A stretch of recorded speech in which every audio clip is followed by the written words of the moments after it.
Hey, I'm Casey Okubi with Free Speech Northwest, and I wanted to talk about something. It's a terrible racism and division. It's horrible. I wanted to talk about the people who are really trying to divide us with the agendas. I'm going to talk about something problematic and disturbing. It's very problematic and dangerous even on the Dallas, Oregon City Council. Someone who promotes segregation and division by race and gender and sexual preference and identity and all these things that is just downright un-American. Separating people, segregating them, deciding who gets this money and who gets that money based on your genitalia or skin color or who you want to have sexual intercourse with. It's insanity. It's evil. It's wrong. And some people asked me, so I took it upon my heart to discuss somebody, Kirsten Collins,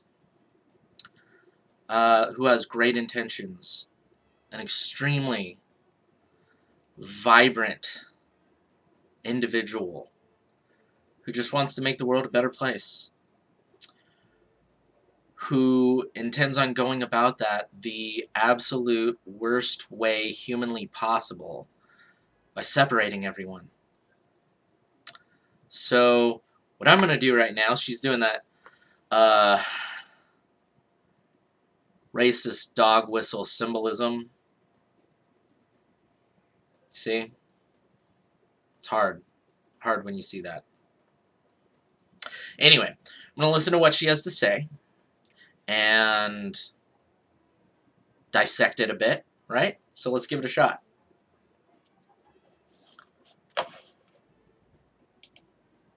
The better our community is. So, little disclaimer, I will do my very best to just kind of talk about what we talked about today, but please remember this is through my lens. Like, I will try to be as neutral as possible, but it is through my lens. Jeanette got on and Jeanette talked about some traffic stops. So she and several of you looked into the demographics of traffic stops. And the only data that was available was from Polk County Sheriff. So this isn't specific to the city of Dallas. This is more general to our county as a whole. And she did ask if we could get ready for the silliness. Get information about Dallas and our traffic stops from Dallas. And so I'll be looking into that. I'll reach out to Tom and see if I can get some information about that. But what she found was that there's really a disproportionately higher number of Black, Indigenous, Hispanic, and other people of color who are more likely to be cited when they're pulled over. So not only are they more likely to be pulled over, well, the implication here, I don't like implications. I think they're bullshit. So, if you're going to pretend that the police of Dallas are crazy racist, then just say it. I think that's the implication, right? You're implying that the police in Dallas or Polk County or whatever are racist. So say that. I don't think that's true. I think that's a dirty lie. And also, I think that it is possible that, I don't know, I don't put it past anyone, like white people, people of color, Hispanic people. I would not guess that they don't speed. You know, I wouldn't have the capacity to pick any specific groups and then say this specific group doesn't speed all the time. We've all been behind Asian drivers with their blinkers on for hours. We know what that's all about. So, I mean, I'm sure different groups have their different things, right? So, to assume that a specific group doesn't do specific road improprieties, I wouldn't make that assumption. I can't do that. So let's continue listening here. Are more likely to be cited. And it's something we need to work on.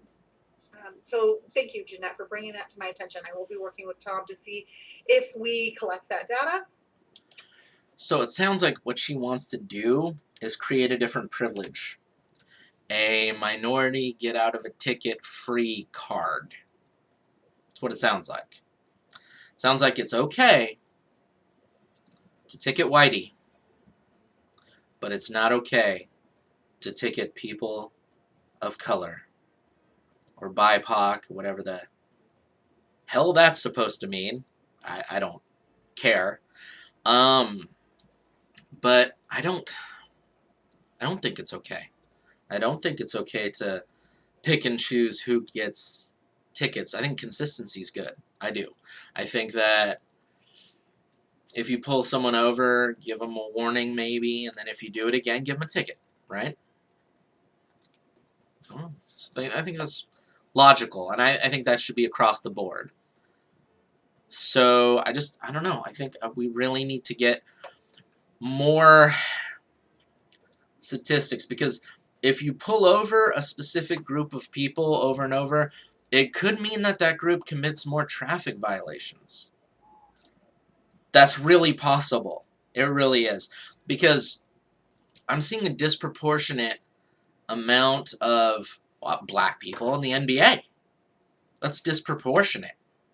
So is that something we need to really work on and fix? Or are they better basketball players? Maybe they're worse drivers. I don't know. I don't know. Does everything have to be 50-50? Does everything...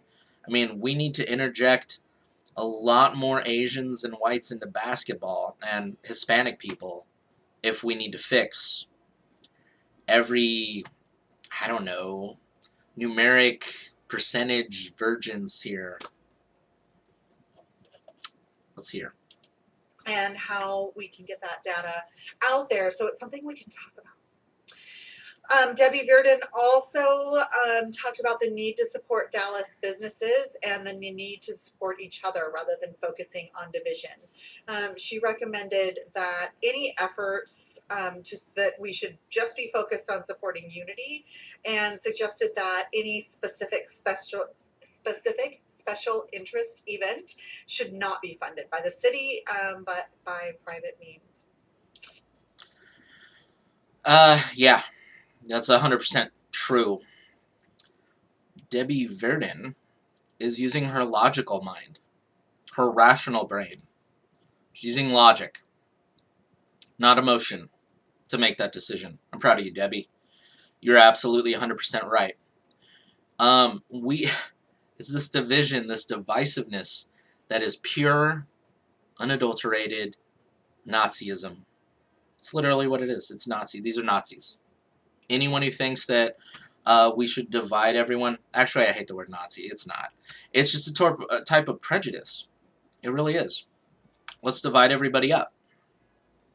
You know? Yeah, it's insane. It's like beyond words. It's so stupid. And that's a simplistic way of putting it. But when you focus funds that are tax funds or city funds to a specific group of people, lesbians and gays or something, what you are doing is you are neglecting another group of people. So say if you found a criteria that is not about who you sleep with, for Christ's sakes, if you find a different criteria, like, I don't know, business owners in Dallas in general, and offered them some sort of financial help. General. That means not just the black people, not just the Mexicans, not just the Chinese, not just the gays, not just the white people. I don't think we've ever done a just the white people thing, and I'm not suggesting doing that. I'm saying we're a community, and when you divide people up, that's not an example of community. It's not an example of what community means, of what unity means. I wonder what these people think unity means. These people. The radical left wing. Sad. And we need to remember to pray for these people.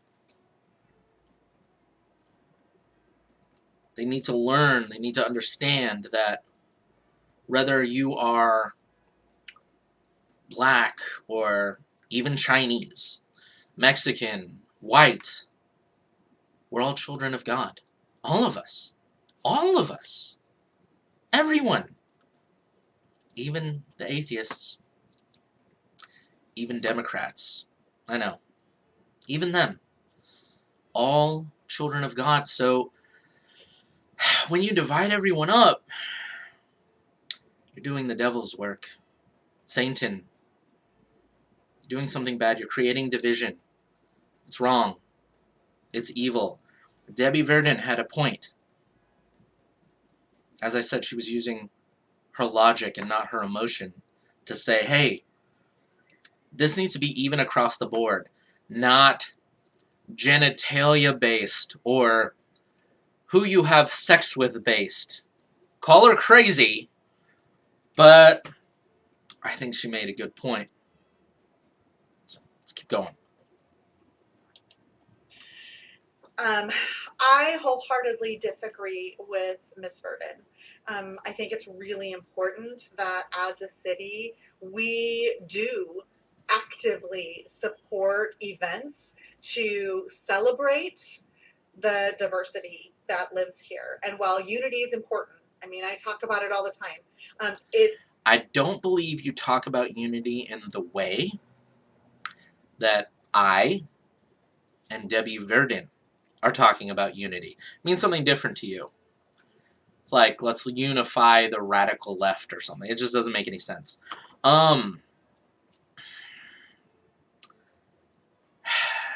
It's not a surprise. It's not a surprise you would think this way. It's troubling, it's dangerous, and it's sad. And it hurts Dallas, Oregon. It's not more important than learning how to see how amazing our diversity is. And that's something I want to bring up. Diversity is meaningless. It's moot. It's not good or bad. It's nothing. Sometimes it can be good. It just doesn't mean anything. Good people with good hearts and good ideas. Intelligent. Useful tax-paying people. I mean, it's just a moot thing. It doesn't mean anything. Diversity. I haven't seen empirical or quantitative evidence of any benefits strictly associated to diversity. I haven't. As I said, it's not necessarily bad, you know, as long as everyone's doing their part being a productive member of society. But it's not good either. It's not anything. We need good people, good hearts, good minds. That's important. That's what's important. You'll notice, and I mean, I challenged Kirsten to have a conversation with me about this. I'm really curious if you can quantify or explain to me this importance, with the understanding that I'm not against it. I just want smart, good people. That's it. I don't care about the details, they're irrelevant. So one way we do that is by celebrating the otherness, and what we can learn from each other. Otherness is weird to say. Celebrating the otherness, that's a preposterous terminology. But this isn't about nitpicking, that kind of stuff. Why can't we ever celebrate our commonalities? Why is that supposed to be? It feels like we're trying to make that a negative thing. That's a good thing, you know? Like, having things in common makes it where you can connect with somebody on a specific level and communicate with them, trade things with them. As soon as we see each other's commonalities, we get closer. All right. In fact, I've been working with a coalition of several cities, Monmouth, Independence, Salem, and Sounds Falls City, frightening. so that we can have a pride event. Now, how that's going to look at the end, hopefully the end of a pandemic, I don't know. But we are working on... It's not very specific. Are we talking about Dallas Pride? Everyone in Dallas should have Dallas Pride. Are we talking about the Pacific Northwest Pride? Yes. Yes. Wait a minute. She's probably talking about gay pride. I'm not proud to be gay because I'm not. So this is this thing for this specific group of people. I really hope no money that anyone has paid taxes towards should go towards this thing specifically that they put effort towards that is not inclusive. It's not inclusive. It isn't.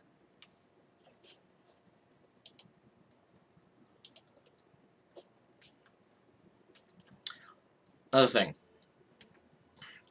This gay pride thing. As I said, have this event. Use private money for it, or whatever. But please cover up your bathing suit areas, much like I do when I walk around. You know, because there are things that I don't want families to see. Okay? Just cover it up. Right? Cover mine up. Cover yours up too. To celebrate our LGBTQIAA plus two-spirit neighbors.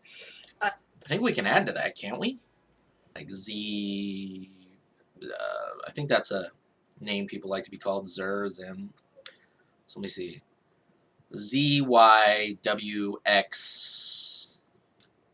I don't know. We got to put more in there.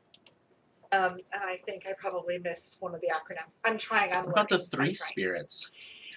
Let's see. We had a lot of talk about our supplemental budget. This is the supplemental budget. So I just wanted to be clear about that.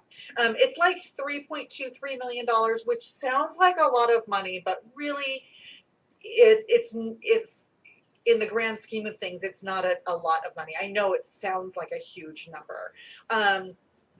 Unfortunately, none of these grants can be tied to the Aquatic Center to help that work, but I think these grants should strictly go to the Republicans. I really do. Because I feel that's a group that's been neglected. It's been shunned. It's been, I don't know, systematically oppressed. I think the Republicans have been systematically oppressed, and we need to figure out how to, I don't know, how to break those walls down. How to dismantle the system of oppression that has been forced on the Republican Party. That's something we need to focus on dismantling as a people. So anyway, that's where I think those grants should go. The city is looking into some grants specific to help offset the cost of running an aquatic center. Remember, I think I say this every single time, the aquatic center is not intended to make money. That's not why it exists. It's there so that our community has a place to go. It's not a moneymaker, and we should never think of it as a moneymaker. And also looking into grant. It's not enough. We need more. What if that money was used to do something else besides focusing on a pool? I mean, we're hyper-focused on a pool. We don't have a community center. We don't have a place for teenagers to go.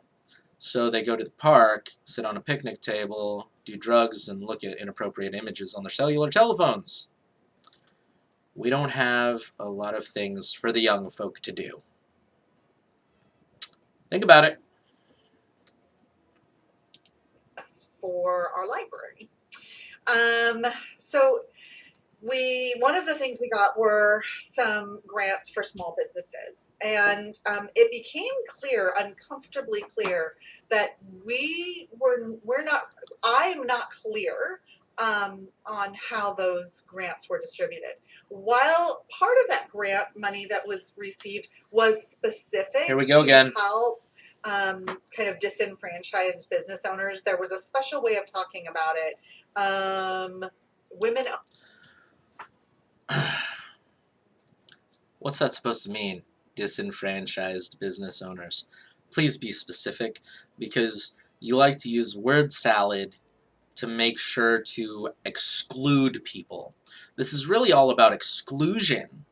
You're exclusionary. You're excluding people.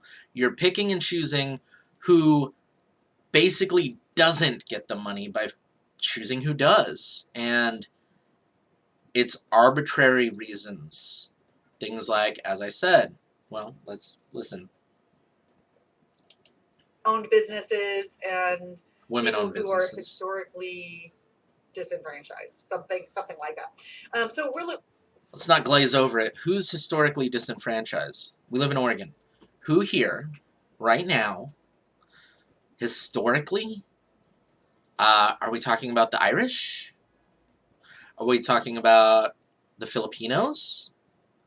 Because my grandmother and grandfather had to travel all the way to Washington to get married because my grandfather was a Filipino.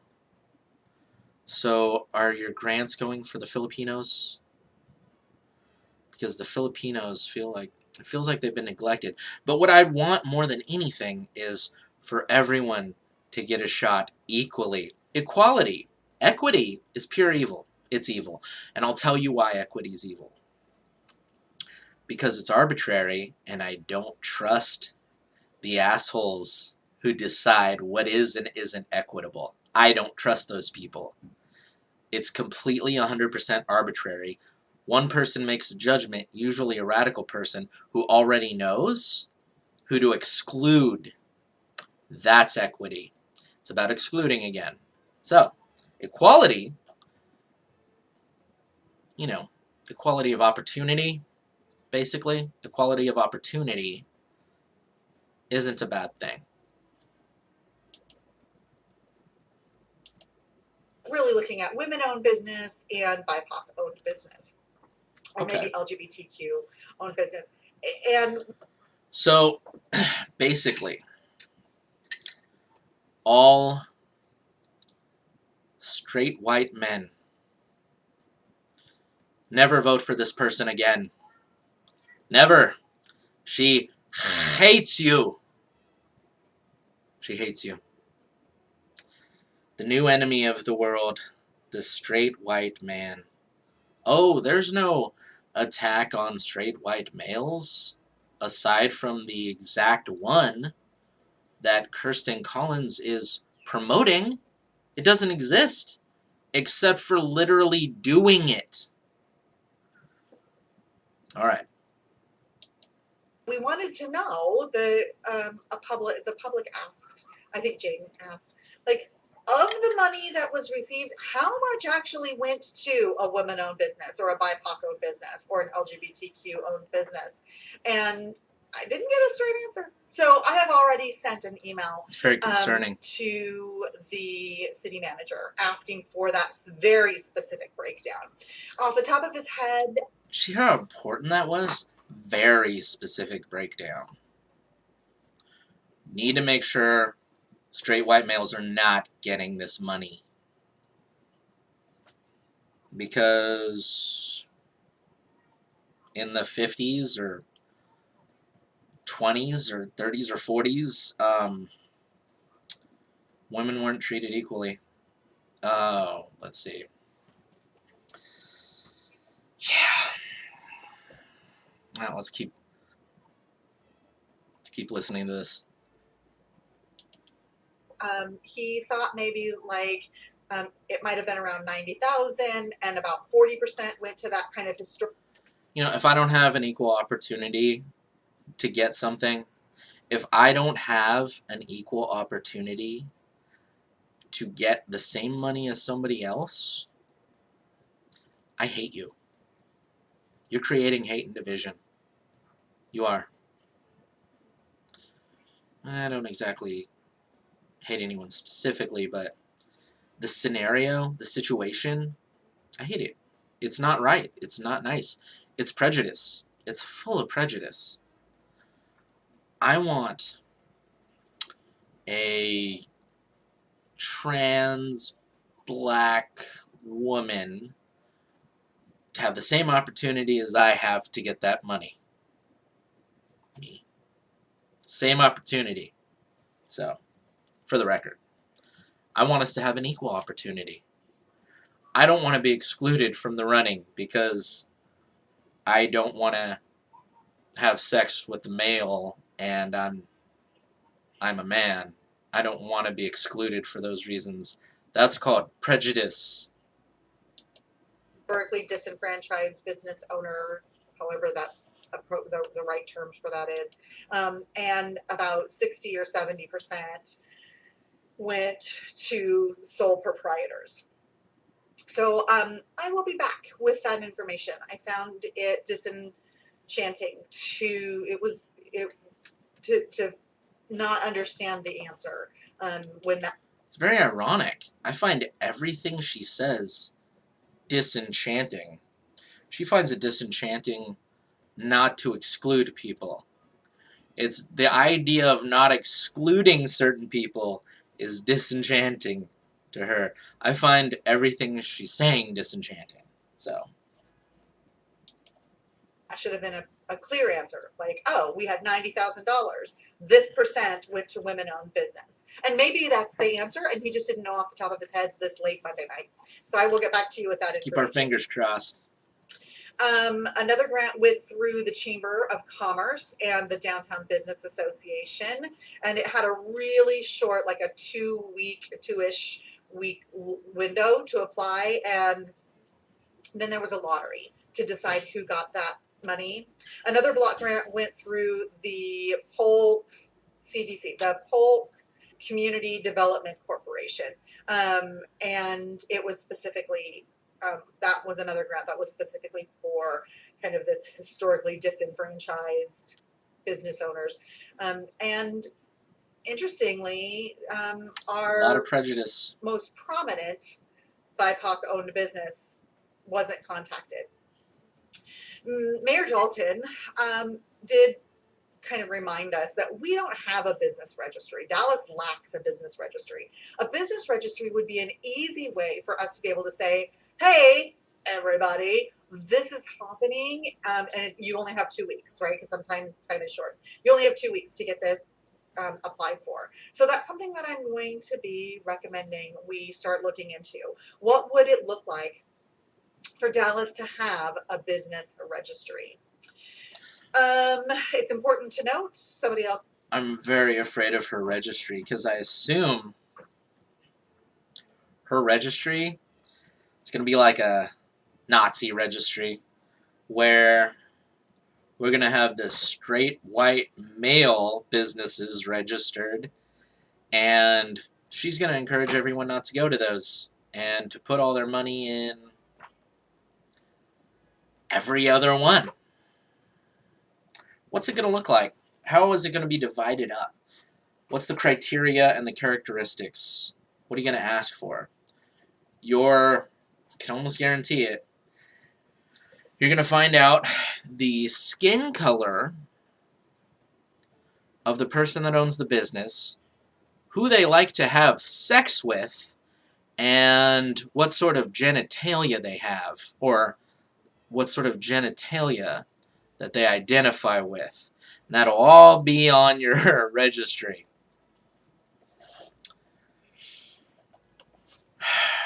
Very problematic, very prejudiced, very disturbing.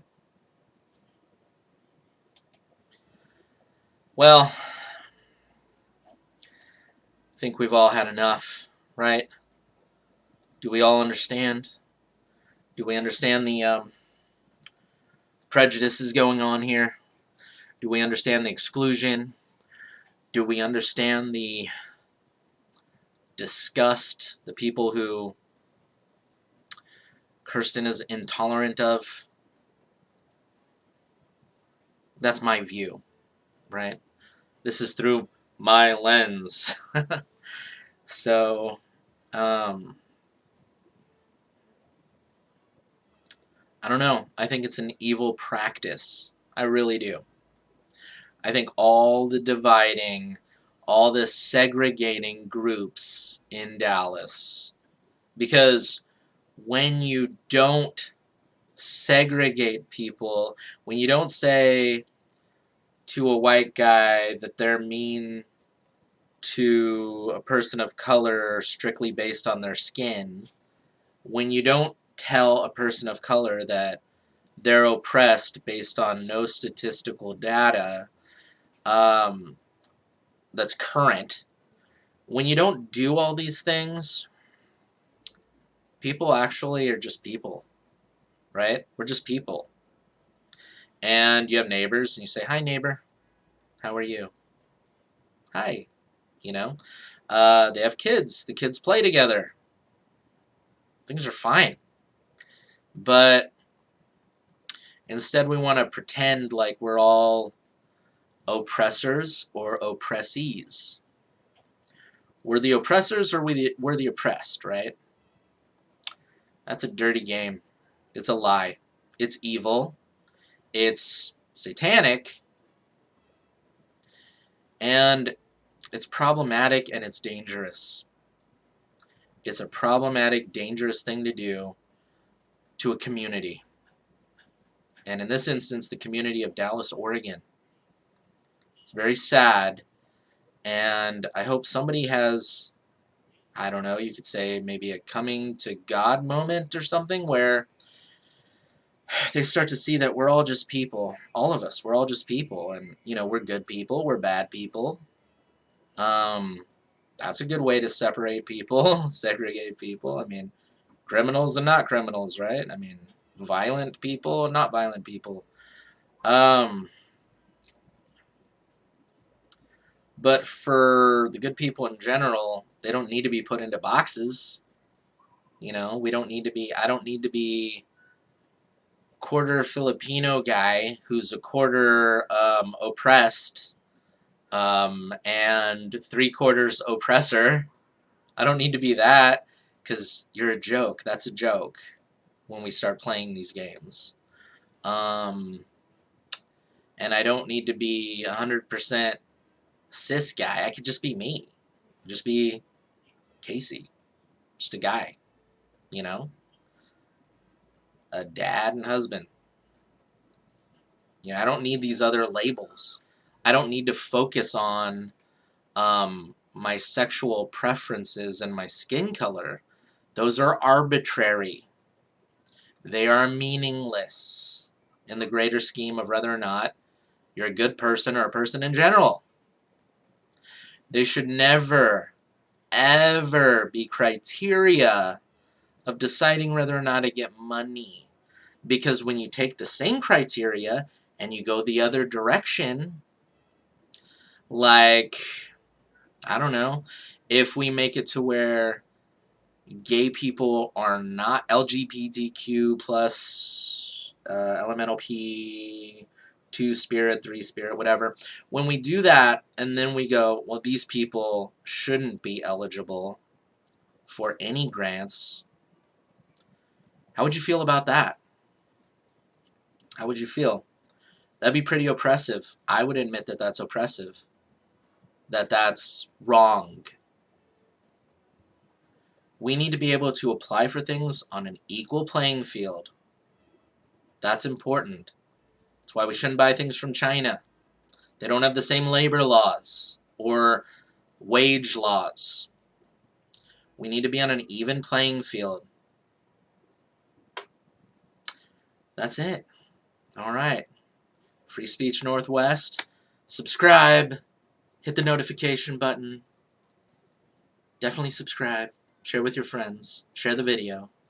And see you again soon.